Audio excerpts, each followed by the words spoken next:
On the show, in Wheelspin, we drive the Volvo XC60. And in Wheelspin, we take the Westfield out for a spin. And on the road, we drive down to Raigad. If you are fond of a big and a powerful SUV, but at the same time concerned about maneuvering it in city traffic or finding the right parking place for it, then I have something with me which is going to solve part of that problem. The Volvo XC60. Make no mistake, this is a full-blown SUV with an all-wheel drive and a powerful diesel engine. But at the same time, it's relatively small, which makes it easy to drive in city traffic. But at the same time, it has enough power to take you anywhere, even off-road.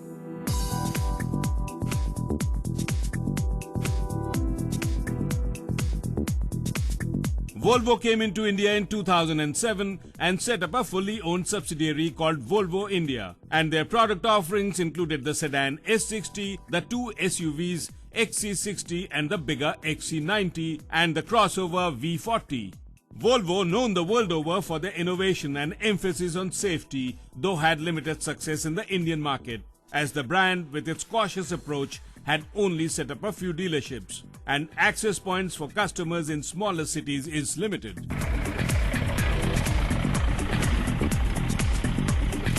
In my opinion, the XC60 here is certainly one of the best looking SUVs in this segment here today. Simple lines blend perfectly to give her a very attractive look.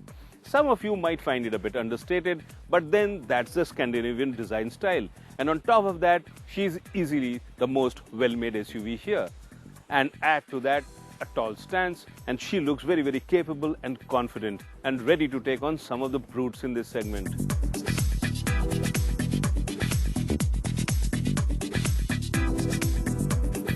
The interiors are sculpted with what Volvo calls the design around you concept, and once you get into the driver's seat, this actually becomes very, very evident.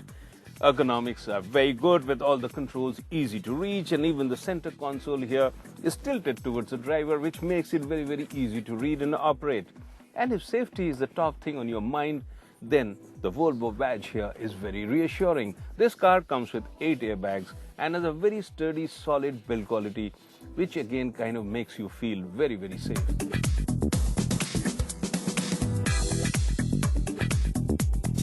At over 4.6 meters in length, the XC60 has a well-defined street presence, and the wheelbase of over 2.7 meters is long enough to generate enough cabin space, and the interiors reeks of class and finish.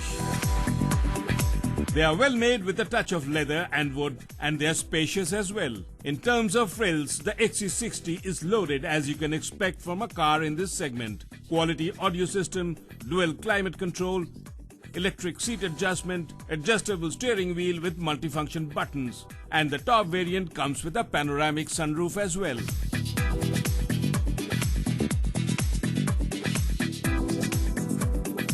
I really like the XC60. It has generous equipment levels, it has enough space, but what I really don't understand is Volvo's philosophy of making this door opening for the rear so narrow, making it extremely difficult for people like my chief cameraman who are generously built.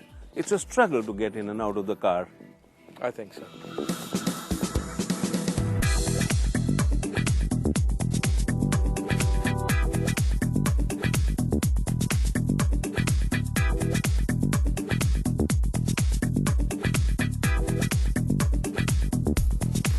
Well, how does she handle? Predictably like any other European import, by which I mean the suspension is set up on the stiffer side, but actually it's not that stiff that it compromises the ride quality. But the good part of a stiff suspension is that the car stays very, very planted, and even when pushed around the corners, there is no body roll. In fact, the handling is extremely confident.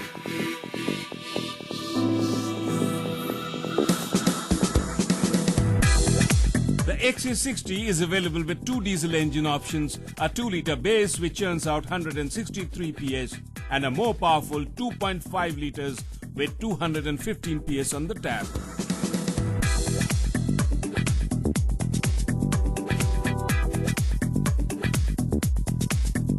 This diesel unit I am driving is quite efficient, but honestly this is not a sprinter on steroids.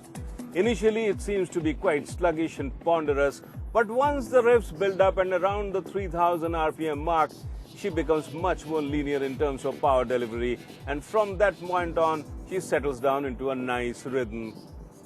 This is not the fastest car, but then if you drive an SUV, you are not exactly driving a sports car. So the performance of this unit is actually quite acceptable. And in terms of refinement, this engine scores quite well.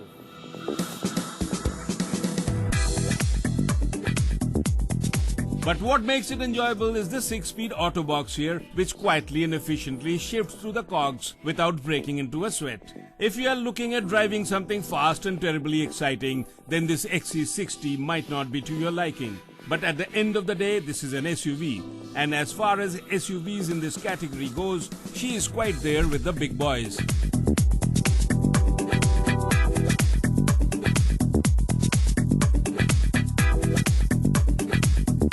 One of the main advantages of owning an SUV is that if you ever want to leave the main road and venture into the off-road, you don't really have to give it a second thought.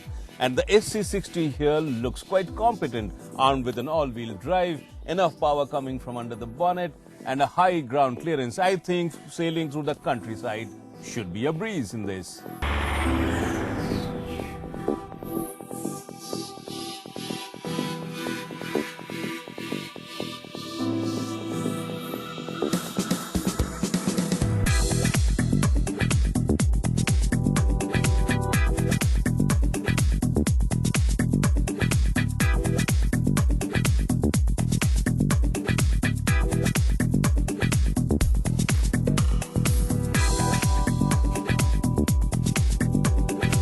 The XC60 comes with a standard all-wheel drive and with a high ground clearance of 290mm, which makes it an ideal vehicle to venture off the tarmac. After all, an SUV is meant to go roving in and to places where the best of sedans would never dream of. And this, the XC60, does quite well.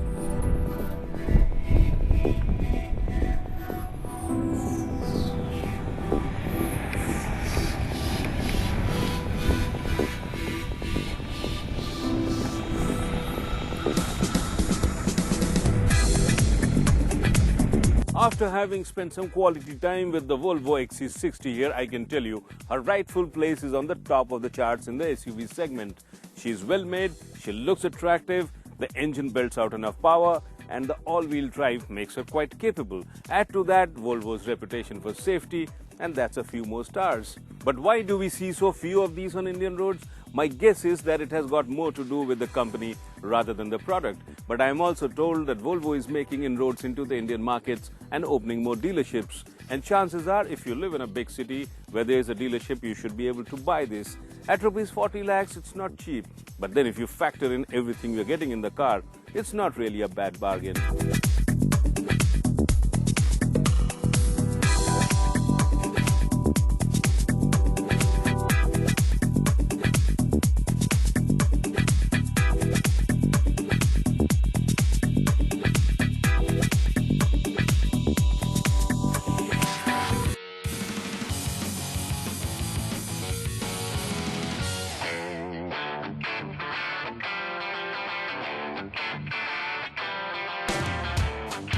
Chances are that you've probably never seen this car or anything like it on our Indian roads, and chances are that you probably never will.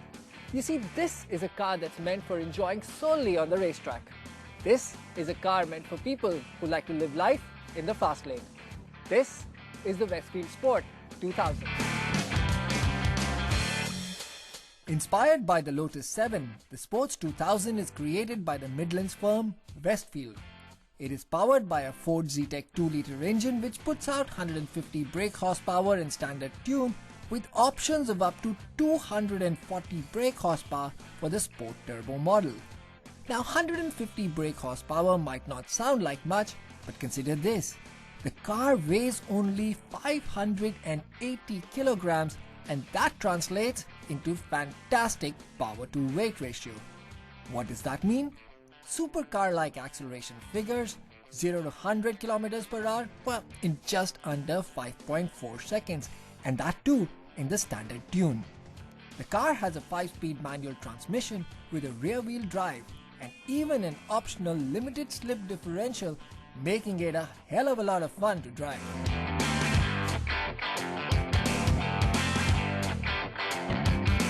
And from Incredible Cars, we've got Mr. Incredible himself, Harsh Agarwal, with us. And Harsh is going to tell us as to what made him get this unique lifestyle kind of a concept vehicle into our country. Yeah. So Vinny, during my engineering days, I was involved in a project called Formula Student, where we used to design, build, and then race a single-seater track car. Once I graduated, I finished. I thought there was nothing there in the market where for me as an enthusiast, where I could fulfill my passion of driving a track car and hold my driving skills. So that's when it occurred to me. I spoke to Westfield. Westfield was ready. They sell over 500 cars a year in the UK. So that's when I realized that there is a market here as well. There are a lot of enthusiasts like you and me who want to feel like a race car driver. And if we could do it every day, we would love to do that. But there are racetracks and now we can do it. Okay, Harsh, so we know why you've got this car into the market and all, but honestly, man does not live by passion alone. So what are you doing to get money in the bank, and how many cars do you expect to sell in the next couple of years? Yeah. For the promotion, the best place to promote this is at a track. So we're tying up with tracks. We're looking for track days and experience days where you can go at the track, drive the car, train yourself as a race car driver at the track. We're targeting selling about 50 odd cars in the next 2 years.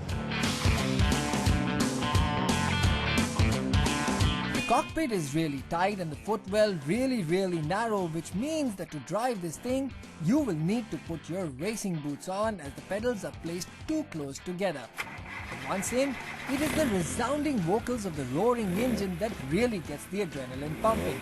The loud noise levels do attract a lot of attention when the car is moving, but even when the car is standing still, the Westfield Sport 2000 is not subtle in looks. Its pared-down body is instantly recognizable along with its stunning new lines and curves, which are both smart and aggressive at the same time.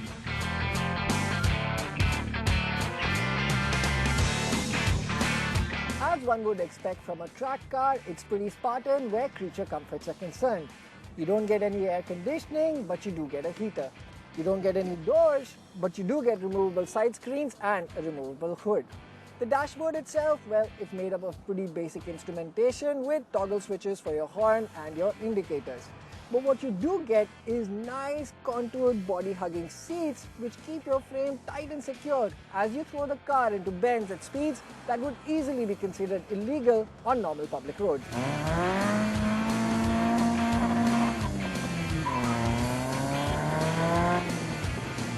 On the road, because of the absence of any kind of driver aids, the feel of the steering is very direct and the car is almost telepathic in its response.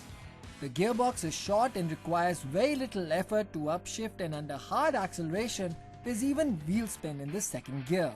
Sure, it is a lot of fun, but after some heavy and hard driving and corner carving, it does get taxing on your arms. It is worth it though, as you come out of it having had the experience that is truly rewarding. Anything else, and it just wouldn't be the same.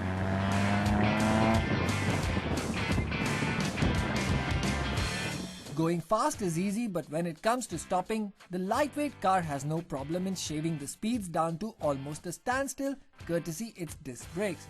But it does require a bit of an effort. Of course, it does help to downshift to use the engine braking as well, besides the fact it sounds really good too. The only grouse we found that the steering, while fine on the move, requires a fair bit of doing at low speeds to maneuver the car around in tight situations. Fast and furious and a lot of fun. That's exactly what this car is all about. I mean, sure, it's not the most practical of cars with its low ground clearance and a potential that can only be completely exploited on a racetrack. But with 150 brake horsepower on tap, in a lightweight body, and the lack of any driver aids like ABS, EBD, traction control, etc., this car is bound to leave you grinning from ear to ear. So if you've got the money and the need for speed, the Westfield Sport 2000 might just be what you're looking for.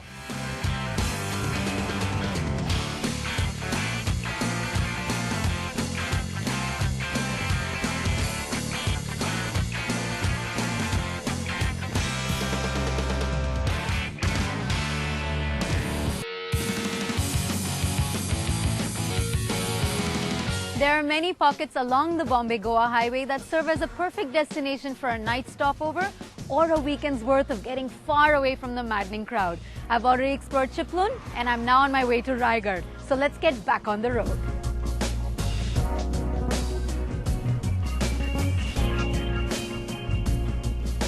Getting back on the road is always a good thing if you enjoy a long drive and relish the feeling of being closer to nature. Surrounded by the Sayadris and the Savitri River, driving through Mahad was just lovely first thing in the morning. Heading back from Chiplun and on towards Raigad, I found Mahad to be the perfect stopover. After all, Mahad was once considered the land of freedom fighters and has a history that dates back to the rule of the great Maratha king Shivaji, which was quite apt as I was heading towards Shivaji's abode itself, the Raigad Fort. But just a few kilometers ahead were the Gandharpale Caves, also known as Pala Caves. Time for a quick detour.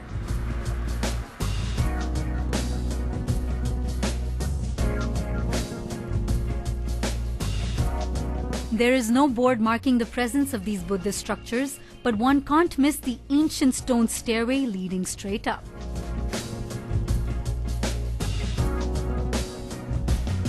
It's always good to get some exercise first thing in the morning.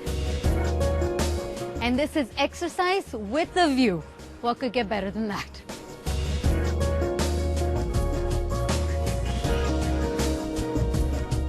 After an easy 10-minute climb, there were little nooks and crannies to explore.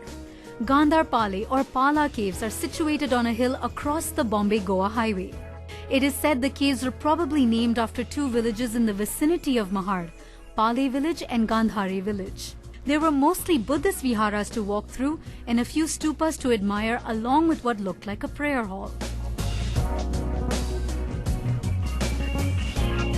And it wasn't hard to miss the natural pools of water collected in strategic locations between the caves. These caves date back to 150 to 300 AD. The carvings and stupas haven't really withstood the test of time, but the climb up here is really worth it to get a sense of what life up here must have been like and to enjoy the panoramic view.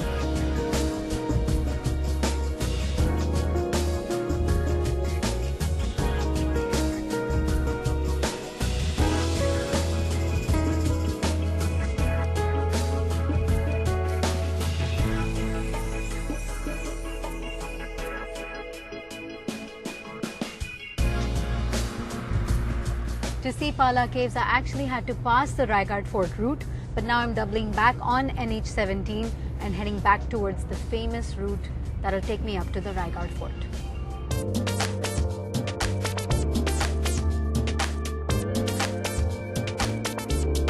After a few bumpy patches, the road became a motoring enthusiast's dream come true, winding smoothly through fields, brick kilns, ghats and plains. The Ghat road up to Raigad Fort is steep and winding, but the Fiat Linea Classic handles each curve with ease. With a good ground clearance and a solid wheelbase, this drive is still really comfortable. The 1.3 multi-jet diesel engine is actually quite perfect for this kind of road.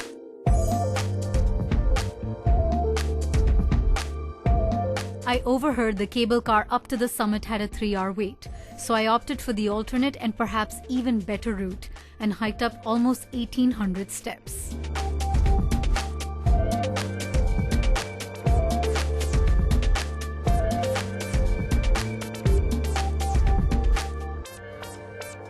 After a tough 2-hour trek, I finally climbed to the top of the fort, which is at a height of 2,851 feet above sea level. And passing through that magnificent gate is like passing through time. It's an absolutely incredible experience just to be up here.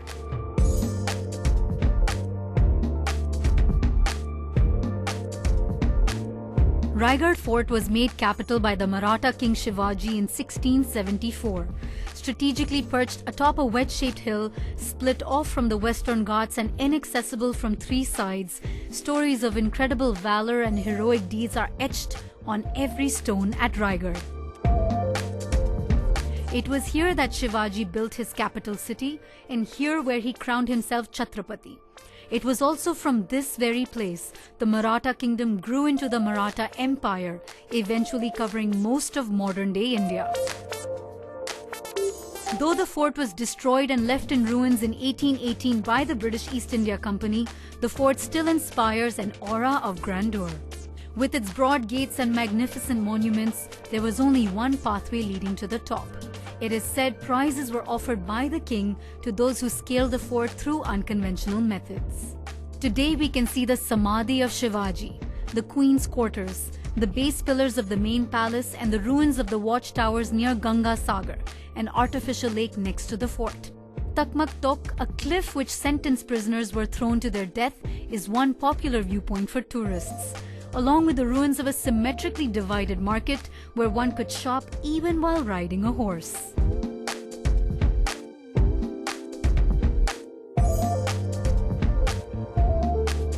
On the way back down, I took the scenic route, the cable car. The cable car runs parallel to the steep rocky mountainside and the ride is nothing short of breathtaking. Now surrounded by rushing valleys and canyons, I couldn't believe the 820 meters of terrain that took 2 hours to climb now took less than 5 minutes to descend. Raigad Fort, Shivaji's eternal resting place high up in the Sahyadri Hills, was a great way to get to know this region. After an adventurous day trip, I'm now looking forward to driving home with my Fiat Linea Classic. So I'll see you next time.